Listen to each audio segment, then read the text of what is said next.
기독교 신앙을 들여다보면 참 많은 가르침들이 있잖아요. 그런데 그 중에서도 유독 우리의 마음을 쿵 하고 울리는 아주 독특한 명령이 하나 있습니다.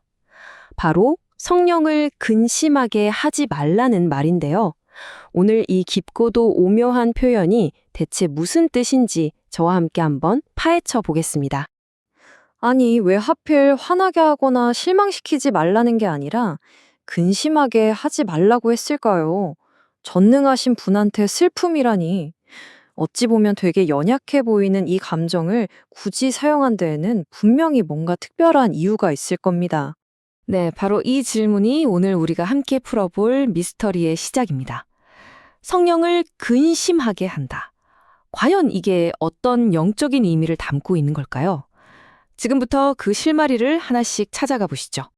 자, 우선 이 명령이 어떤 상황에서 나왔는지 그 배경부터 좀 살펴볼게요. 에베소서라는 책을 보면 그리스도인들이 어떻게 살아야 하는지에 대한 지침들로 가득 차 있거든요. 대부분은 우리가 흔히 아는 그런 도덕적인 규칙들이에요. 하지만 그 속에 아주 독특한 두 가지 명령이 숨어 있습니다. 보세요. 왼쪽에는 뭐 거짓말하지 마라, 도둑질하지 마라 이런 건 사실 어느 종교나 윤리에서도 다 이야기하는 보편적인 것들이죠. 그런데 바로 그 옆에 마귀에게 틈을 주지 말라. 그리고 오늘 우리의 주제인 성령을 근심하게 하지 말라는 명령이 딱 자리 잡고 있어요. 여기서 확 드러나는 거죠. 아, 기독교 신앙이라는 게 그냥 착하게 살자는 캠페인이 아니구나. 이건 보이지 않는 영적인 존재와 살아 숨쉬는 관계에 대한 이야기구나 하고 말이죠. 자, 그렇다면 누가 근심을 하는 걸까요?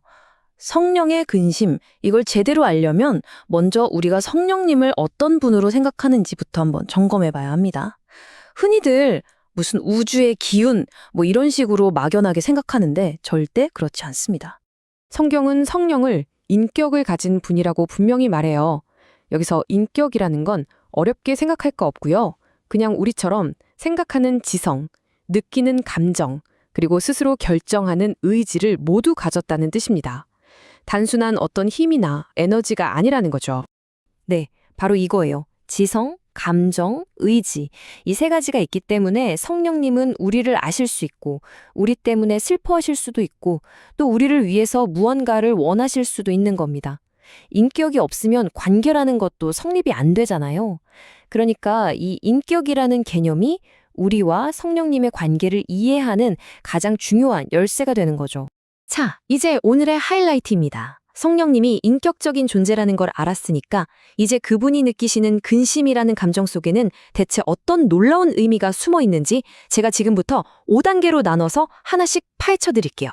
첫 번째, 그분의 근심은 그분이 우리의 모든 것을 알고 계신다는 뜻입니다. 두 번째는요, 그분이 우리를 사랑하신다는 명백한 증거예요.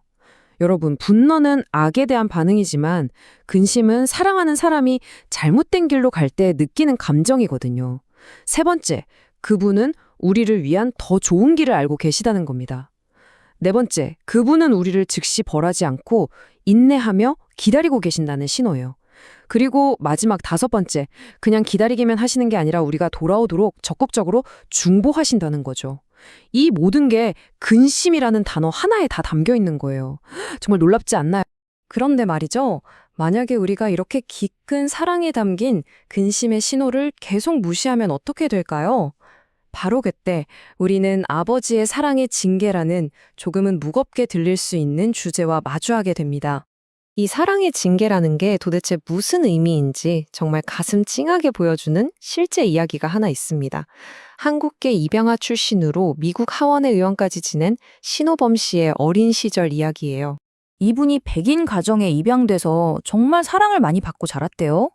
그런데 이상하게 마음 한구석이 늘 허전했다는 거예요. 왜냐? 다른 형제들은 잘못하면 막 엄하게 혼나는데 자기한테는 상처받을까봐 단 한 번도 야단을 안 치시더라는 거죠. 그러다 어느 날 용기를 내서 부모님께 이렇게 물었대요. 왜 저는 안 혼내세요? 왜 저를 진짜 아들처럼 대해주지 않으세요? 여러분, 이 어린 소녀는 이미 본능적으로 알고 있었던 거예요. 때로는 꾸중과 징계가 너는 내 진짜 가족이야 라는 가장 확실한 사랑의 표현이라는 걸요. 신호범 씨 이야기는 징계가 곧 사랑의 표현이라는 걸 보여주죠. 그렇다면 반대로 한번 생각해 볼까요? 하나님의 징계보다 더 무서운 상태가 있을까요? 네, 있습니다. 바로 하나님의 침묵이에요. 내가 잘못된 길로 끝도 없이 가고 있는데 아무런 제재가 없는 상태. 어쩌면 그게 바로 사랑이 식어서 그냥 내버려 두시는 가장 끔찍한 상태일지도 모릅니다. 바로 이 지점에서 성경에 나오는 두 왕, 사울과 다윗의 운명이 왜 그렇게 갈렸는지 우리가 알 수 있습니다. 성령의 근심에 어떻게 반응했느냐? 그 차이가 모든 걸 결정했거든요. 이 표를 보세요. 차이가 정말 극명하죠? 사울은 죄를 지적받았을 때 자기 자리, 자기 평판을 걱정했어요. 왕인데 체면이 있지. 이랬던 거죠. 하지만 다윗은 달랐어요. 자기 죄보다 하나님과의 관계가 깨지는 걸 가장 두려워했습니다. 결과는요? 완전히 갈렸죠. 사울은 버림받았고 다윗은 용서받고 회복됐습니다.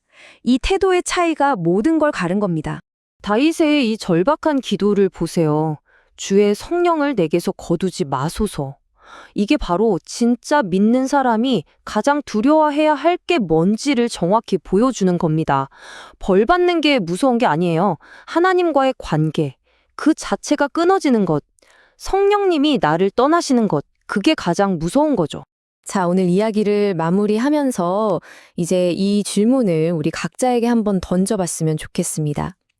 지금 이 순간 여러분의 삶을 바라보시는 성령님은 과연 기뻐하고 계실까요? 아니면 우리를 너무나 사랑하시기 때문에 깊이 근심하고 계실까요?